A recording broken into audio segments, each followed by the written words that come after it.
अस्सलाम वालेकुम स्टूडेंट्स। इस वीडियो को बनाने का मकसद भी मेरा चैप्टर नंबर 3 से आपको बताना कि आपने लर्निंग क्या करनी है। वीडियो लेक्चर के ज़रिए से आप बहुत सी चीज़ें कॉन्सेप्ट क्लियर कर रहे हैं। अगर इसके अलावा भी अगर आपको कोई चीज़ किसी टॉपिक में प्रॉब्लम आएगा तो आप वो टॉपिक मुझे बताएंगे, इसी उसकी भी मैं इसी तरह आपको वीडियो बना के आपको अपने अल्फाज में क्लियर कर दूँगा। इसमें से भी इसी तरह बायोडाइवर्सिटी है। What is biodiversity, define biodiversity है एग्जाम्पल के साथ, ठीक है। उसके बाद व्हाट इज़ फ्लोरा और फाना। उसके अलावा ये कुछ हिस्ट्री बताई गई है इसकी, आप ये देख लेंगे कि कब से कब तक बायोडाइवर्सिटी जो है वो इवॉल्व हुई है, ठीक है।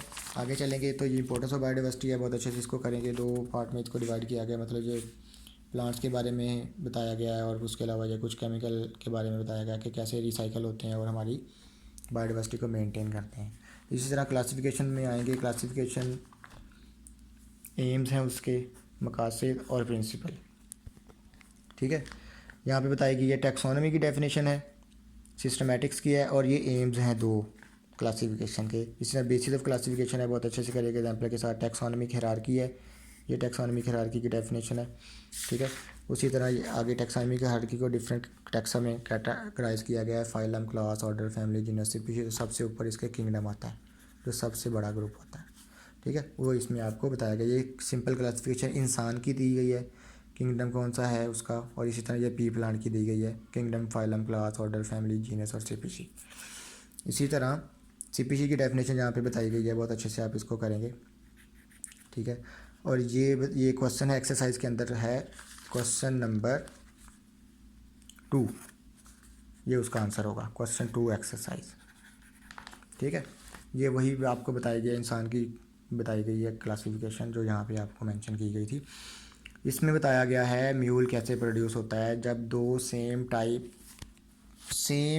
टाइप मतलब है कि जिनकी शक्ल और सूरत सेम होती है लेकिन उनके अंदर क्रोमोसोम की तादाद सेम नहीं होती है, उनको जब अननेचुरल प्रोसेस के ज़रिए से क्रॉस कराया जाता है तो उसके नतीजे में म्यूल प्रोड्यूस होता है। ये कब होगा, जब मेल डोंकी को फीमेल हॉर्स के साथ इन फर्टाइल कराया जाएगा तो उसके नतीजे में जो म्यूल प्रोड्यूस होगा वो इनफर्टाइल होगा, क्योंकि उनके उसके अंदर ना तो मेल डोंकी जितने क्रोमोसोम होंगे ना फीमेल हॉर्स जितने क्रोमोसोम की तादाद चेंज हो जाएगी। इसलिए जो नया म्यूल प्रोड्यूस होगा, मतलब खच्चर जो प्रोड्यूस होगा, वो क्रोमोसोम उसके अंदर सेम नहीं होंगे तो वो इनफर्टाइल होगा, वो आगे नस्ल बढ़ा नहीं सकेगा।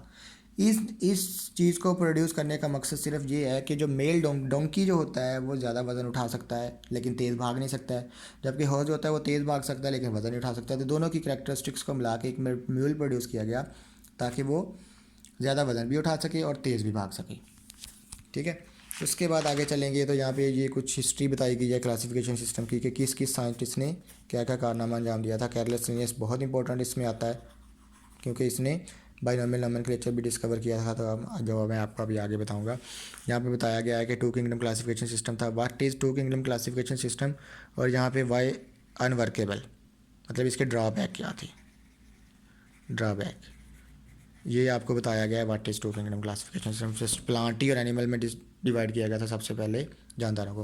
उसके बाद थ्री किंगडम है, उस थ्री किंगडम के फिर ये ड्रॉबैक आ जाते हैं, ठीक है। फिर आगे फाइव किंगडम आ जाता है। फाइव किंगडम में सबसे बताया ई चैटन ने प्रोक्रियोटिक और यूट्रिक्रियोटिक टर्म डिस्कवर कराई थी, जबकि जो फाइव किंगडम है वो रॉबर्ट बी टाकर ने इंट्रोड्यूस करवाया था, और ये उसकी दो बेसिस हैं। मार्गो शिफार्ड का फंक्शन बहुत अच्छे से देखा जाता है। फिर ये फाइव किंगडम की करेक्टरिस्टिक्स है, किंगडम मनरा, प्रोटिस्टा, प्लांटी, फिंजाई और एनिमिलिया, ठीक है। ये डायग्राम आप अपनी बुक पे बना सकते हैं। उसके बाद ये इसी तरह फाइव किंगडम की करेक्टरिस्टिक्स को टेबुलर फॉर्म में लिखा गया। फिर ये स्टेटस ऑफ वायरस बहुत अच्छे से करेंगे कि वायरस को का स्टेटस क्या है, उसको फाइव किंगडम में नहीं रखा जाता। जब ये आप देखेंगे ये प्रायोन्स और वायरस क्या हैं ये देखेंगे। इसके बाद ये बाइनोमियल नोमेनक्लेचर आ जाता है। व्हाट इज़ बाइनोमियल नोमेनक्लेचर, जानदारों को साइंटिफिक नाम देना जो दो लफ्ज़ों पर मुश्तमिल होता है वो बाइनोमियल नोमेनक्लेचर कहलाता है। ये कैरलस लिनियस ने डिस्कवर किया था। ये इसकी कैसे साइंटिफिक नेम जो दिया जाता है उसको लिखते कैसे, ये 3 पॉइंट हैं, उसके सिग्निफिकेंस उसकी क्या है, ठीक है। और ये एक अंदर एमसीक्यूज के तौर पे आ जाता है कि ऑर्चिड ऑर्चिड ट्री मतलब माउंटेन बोनी का साइंटिफिक नेम बोहिनिया वेरीगेटा। साइंटिफिक नेम बताए गए हैं कुछ प्लांट्स और एनिमल्स के, ठीक है। इस तरह ये एंडेंजर्ड स्पीशीज़ की डेफिनेशन और एक्सटिंक्ट स्पीशीज़ की डेफिनेशन बताई गई है, और ये इसकी एग्जांपल है, कोई भी आप इसमें लिख सकते हैं, ठीक है। ये एक एमसीक्यूज़ है। उसके बाद आगे चलेंगे तो ये डिफरेंट फैक्टर्स बताए गए हैं या काजेज़ बताए गए हैं जो कि स्पीशीज़ को एक्सटिंक्ट कर रही हैं, ठीक है।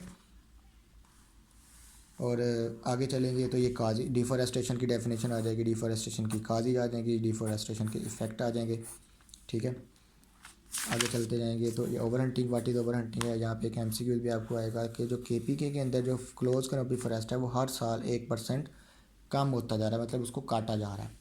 इसी तरह step for the conservation of biodiversity है कि गवर्नमेंट लेवल पे या वर्ल्ड लेवल पे किस चीज़ को जो एक्सटिंक्ट होती जा रही है उसको कैसे बचाया जा रहा है, उसके लिए डिफरेंट स्ट्रेटजीज यूज़ की गई हैं ये, और डिफरेंट प्लान्स बनाए गए हैं, ये आप अच्छे से करेंगे। ठीक है, Indus dolphin endangered species Pakistan के अंदर कौन कौन सी हैं? इंडस डॉल्फिन है, हुबारा बस्टर्ड है और मार्को पोलो शीप है। ठीक है, उसके अलावा ये कौमी जानवर कौन सा पाकिस्तान का और कौमी परिंदा कौन सा है, ये भी आप अच्छे से याद करेंगे। इसके बाद एक्सरसाइज है, एक्सरसाइज के अंदर शॉर्ट क्वेश्चन है, या पीछे देखेंगे, जो नहीं मिलेगा वो मुझे बताएंगे। अगर आप ये नहीं भी कर रहे हैं, जस्ट ये आपको बताने के, ये 4 से 5 है, लेकिन अंदर से मैंने आपको बहुत कुछ बता दिया है।